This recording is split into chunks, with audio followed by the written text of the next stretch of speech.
Water, earth, fire, more water. These are the three elements that you'll wield in Legend of Korra Pro Bending Arena, one of the most creative and thematic head-to-head sports games I've played.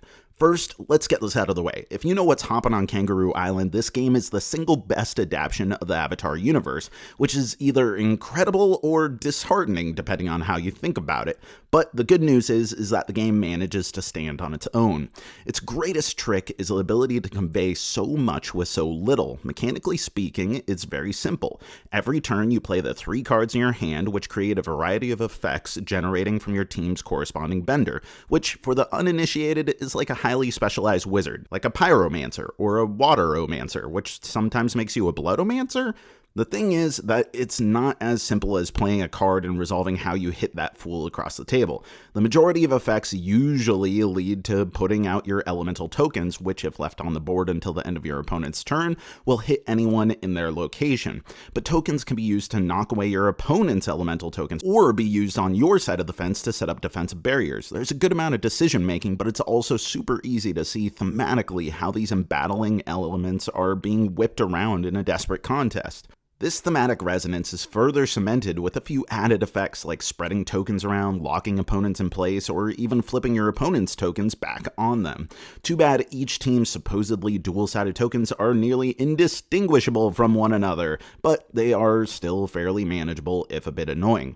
One of my favorite things is how aggressive the game can be. When a bender suffers damage, they get pushed back to another tier. If you push back all 3 of your opponent's benders from a tier, you advance all of your units forward, closing in and gaining momentum, though they get a bonus turn to try to hold their ground. This makes the game feel spectacularly kinetic and every move feels important. There are a few other systems too, including some limited before game card pool construction and in-game deck building that allow you to specialize as you repeatedly cycle your decks, creating a nice arc of power throughout a game.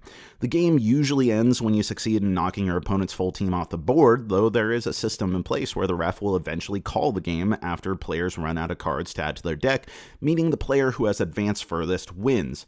I really like Pro Bending Arena. It's energetic, clever, and affords me tons of opportunities to yell, "Order!" But there is a major caveat to my recommendation. This game deserves a diverse set of teams to play. You want interesting mashups with plenty of unique options, but no, they want you and the game to suffer by locking the majority of content as Kickstarter exclusives. Oh my god, why? The retail version comes with 2 teams, the Fire Ferrets and Wolf Bats. That's it. Know what the Kickstarter edition got? Way more! There's an expansion, but I don't have those Kickstarter teams. Nope, here you either get to be the saviors of humanity and the spirit realm, or the rich, mean kids of the universe.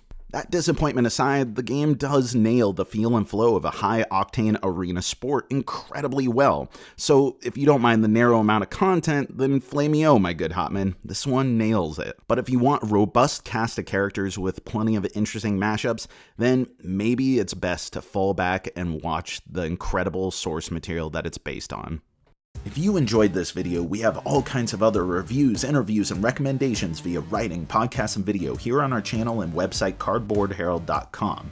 Our content is audience supported, so if you want to show your support, please visit our Patreon. Thank you so much for watching. This has been the Cardboard Herald.